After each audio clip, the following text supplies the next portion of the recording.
पश्चिम बंगाल में बीजेपी सरकार के बनने के बाद वहां लगातार गुंडों और बदमाशों के खिलाफ एक्शन लिया जा रहा है। अब इसी दौरान भड़काऊ बयान मामले में आज हुमायूं कबीर को थाने बुलाया गया था। वहीं पुलिस के सामने जाने से पहले हुमायूं कबीर के सुर बदले बदले नजर आए। साथ ही अधिकारियों के साथ पूरा सहयोग की भी बात कही। मेरे को भी गिरफ्तार करने का उनका है, उनको गिरफ्तार करेगी तो मैं कोई बाधा नहीं दूंगी, कोई डिस्टर्ब नहीं करूंगी। मैं आराम से आसानी से ऑफिसर लोग को साथ कोऑपरेशन करेगी।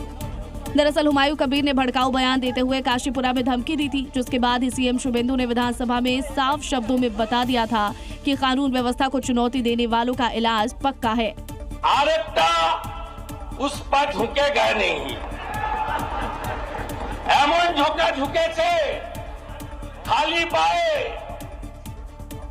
छोटा पैंट परे कान धरे उठबस करते करते जाच्छे। सीएम शुभेंदु के बयान के बाद से ही हुमायूं कबीर की उल्टी गिनती शुरू हो गई। पहले आयोजकों की गिरफ्तारी और फिर हुमायूं के खिलाफ कार्रवाई हुई। इधर पटना के सरकारी बंगले 10 सर्कुलर रोड को बिहार की पूर्व सीएम राबड़ी देवी खाली कर चुकी हैं। करीब 20 साल के बाद उनका ठिकाना बदल गया है। इस बीच उनका एक समर्थक 10 सर्कुलर रोड पहुंचते ही भावुक हो गया और फूट कर यहां पर रोने लगा। 10 सर्कुलर रोड के सरकारी आवास पर लगी राबड़ी देवी की नेम प्लेट को पकड़कर आंसू बहा रहा ये आरजेडी का एक भावुक समर्थक है, जो राबड़ी देवी के सरकारी भवन से जाने पर अपनी भावनाओं पर काबू नहीं कर सका और दहाड़े मारकर रोने लगा। करीब 20 साल के बाद राबड़ी देवी की 10 सर्कुलर रोड के सरकारी आवास से विदाई हुई तो ये समर्थक फफक कर रोने लगा और इस आवास को मंदिर और लालू यादव को अपना भगवान बताने लगा। आप हमारे भगवान लालू यादव जी आज भी दिल में बसते हैं, सम्राट चौधरी जी। आप वहाँ से कैसे निकल पाइएगा। वहीं सरकारी बंगला खाली करने के बाद वहां से राबड़ी देवी की नेम प्लेट भी हटा दी गई। इधर E20 को लेकर सोशल मीडिया से लेकर सड़क तक चल रही चर्चाओं के बीच सरकार ने आज प्रेस कॉन्फ्रेंस कर सभी सवालों के जवाब दे दिए हैं। पहला सवाल, क्यों बढ़ाया जा रहा है एथेनॉल का इस्तेमाल?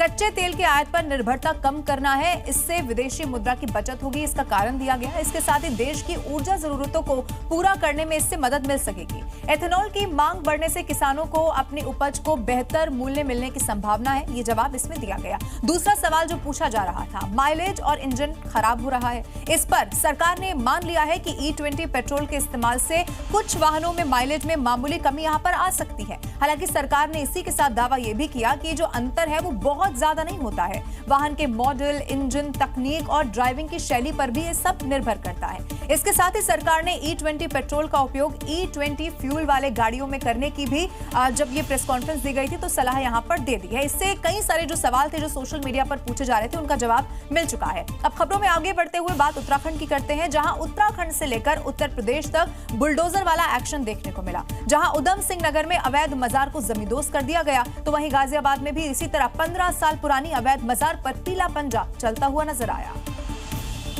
दरअसल लोनी को अतिक्रमण मुक्त कराने के लिए प्रशासन एक्शन मोड में है और इसी कड़ी में 15 साल पुरानी मजार आ गई, जिसे हटाने के लिए दो बुलडोजरों का सहारा लिया गया। सड़क पर बनी इस मजार से लोगों को आवाजाही में परेशानी होती थी। कार्रवाई के दौरान भारी पुलिस बल तैनात रहा ताकि कोई गड़बड़ी ना हो और देखते ही देखते बुलडोजर ने अवैध मजार को साफ कर दिया। इधर उत्तराखंड के उधम सिंह नगर में भी इसी तरह की कार्रवाई हुई।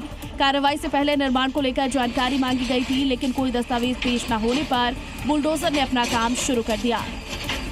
देवभूमि में लगातार अवैध निर्माण पर एक्शन के लिए अभियान चलाया जा रहा है। अधिकारियों का साफ कहना है कि अतिक्रमण और अवैध निर्माण के खिलाफ ये कार्रवाई लगातार जारी रहेगी।